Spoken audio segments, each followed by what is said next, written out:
Oh, no, it's me, Stuart. Oh, Stuart. Hi, come on in. Come on in. I didn't mean to.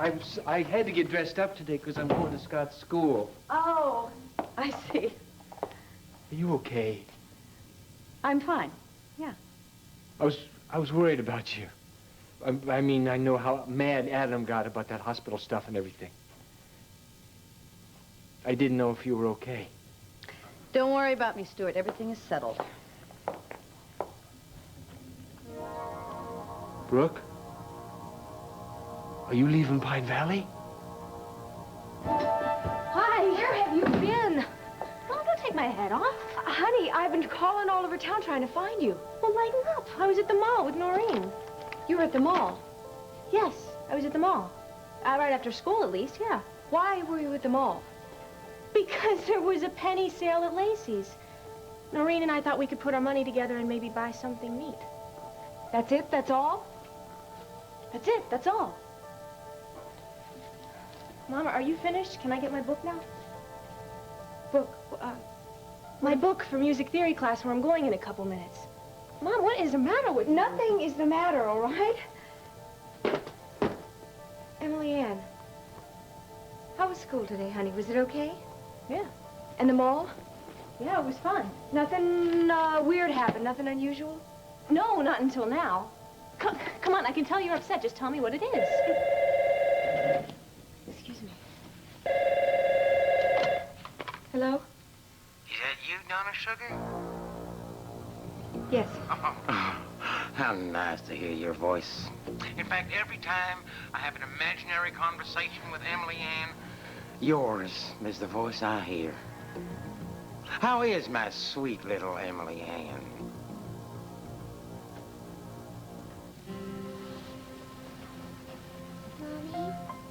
Mommy? Is Bianca all right? Is anything wrong? Everything's fine, really. Why won't you answer me, Mommy? Well, darling, I'm... Daddy, you'll do, won't you? Do what, sweetheart? Marry Mommy instead of Uncle Jack.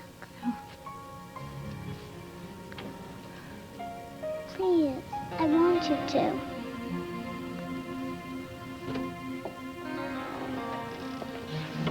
Hi, Coral thought maybe Bianca would like some hot chocolate before the Sandman came. Is everything okay?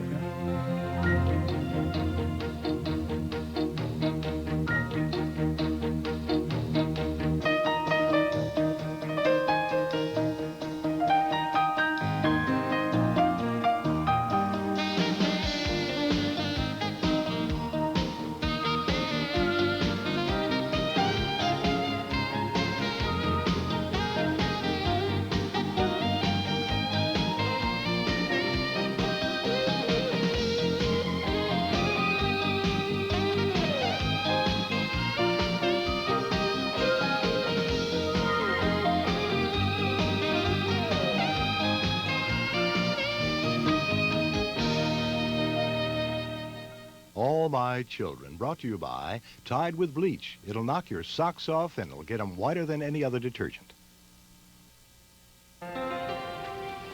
Everything is fine.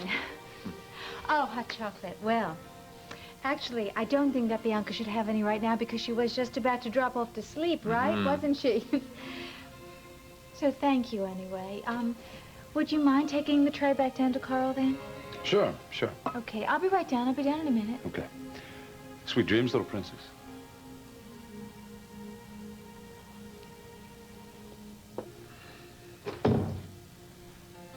Please, please, Mommy, don't marry Uncle Jack. You know what, sweetheart? We're going to talk about this later. I want you to marry Daddy. I know you do. I know you do. But we're just going to talk about it another time because this is not the right time. This is not the right time when all these little thoughts are getting all jumbled up in your mind, right? Because you must be so tired, honey. You've been in the hospital and everything. Yeah, that's right. You're supposed to be dreaming about unicorns and castles and things like that, right, young lady? And you can't do that with your eyes open, can you? So I tell you what, you close your eyes, and I'll read you from The Happy Prince, our favorite guy, okay? Okay. All right. Now, let me see where I found that book. I bet those eyes are closed right now. Yes, I do. Here's the book right here, The Happy Prince, and yes, those eyes are closed. So, let's see.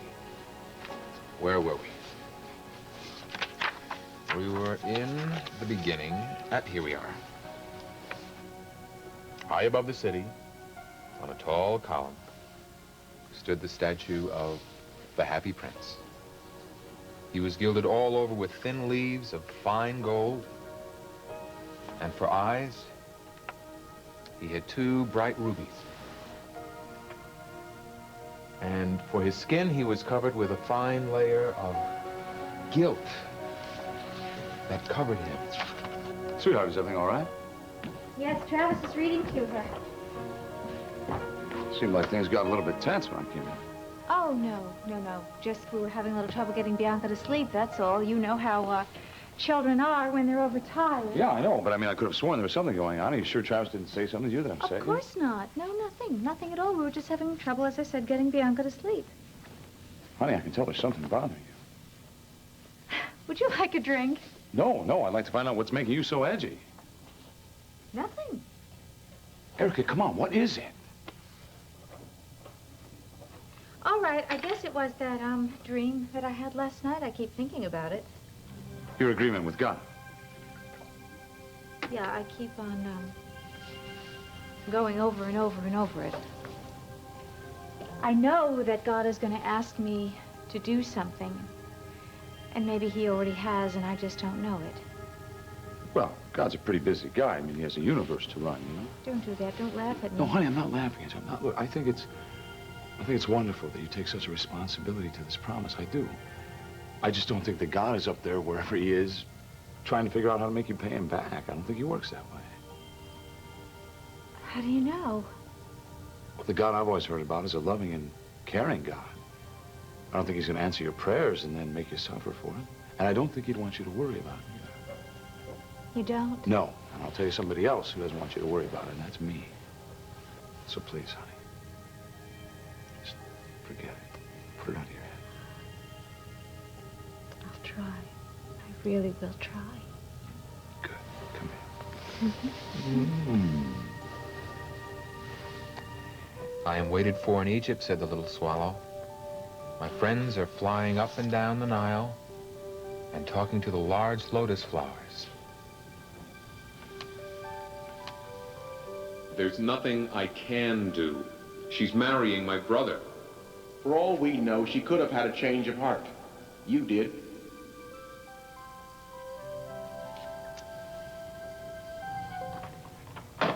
Mom?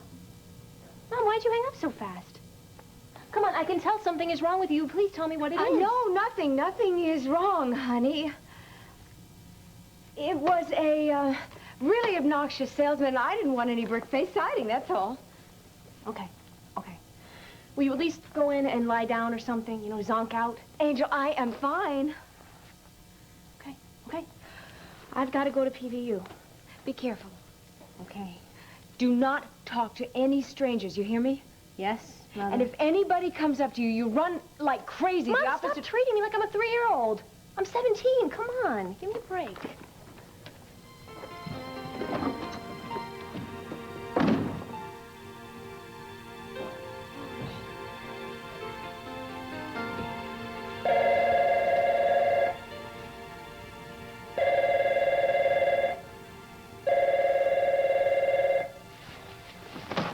Yeah.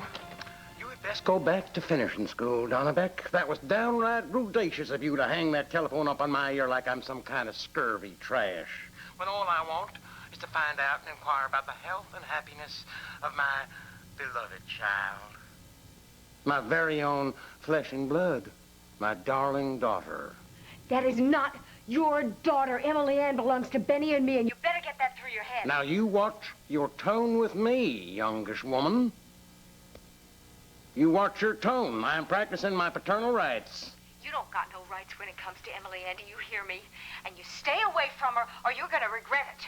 Now, you have a bad attitude and a worse memory.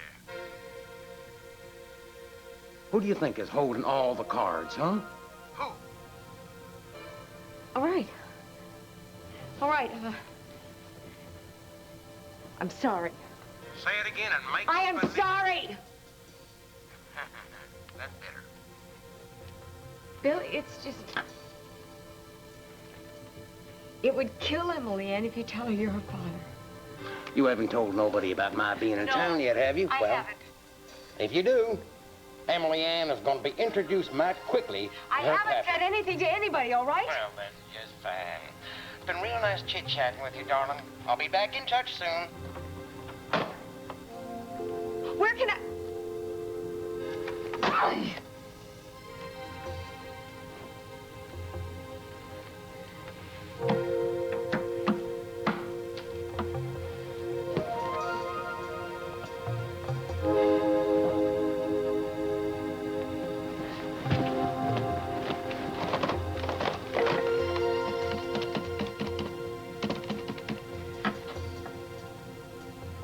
Betty. Yeah, glad I got you. Hi. I was just wondering if you're up for a visit from Emmy. Well, yeah, she's kind of down, and, yeah, I just, you know, with the breakup from David and all, well, yeah, I thought maybe some time out of Pine Valley would do her a world of good. Can you take her?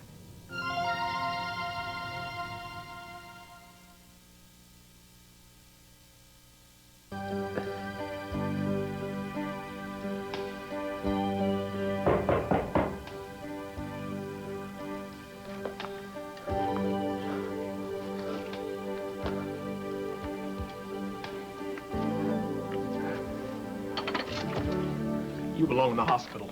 No, I don't. Oh, so now you know more than the doctors do, huh? I know what I need. You don't know a damn thing, Chandler. The fact that you ran out of that hospital proves it. I was well enough to leave, wasn't I? I can do fine on my own. Oh, is that right? Right. I don't need full-time rehabilitation, Cal, and I don't need a smart-mouth therapist telling me every move to make. You're full of it, Chandler. You kept me in that hospital to run up my bill. Soaked Brooke for every cent you could get, right? Wrong. Yeah, well, you don't have me to terrorize anymore. Because I'm through taking handouts. Brooke was just trying to help you. Is that why she made me her pet charity? Well, I don't need her.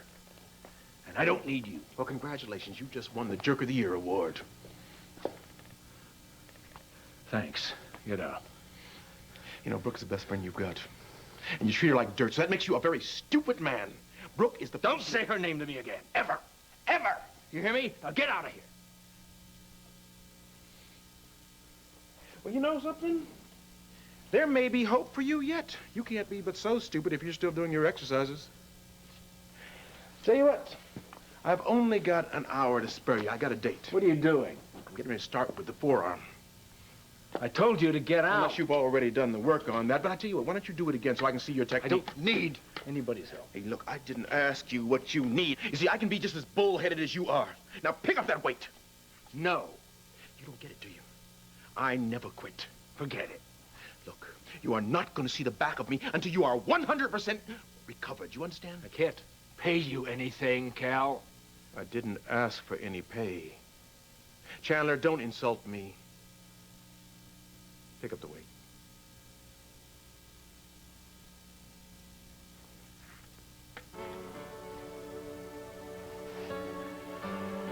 And look, I've got a very beautiful woman who's waiting for me to pick her up on time. So come on, get a move on.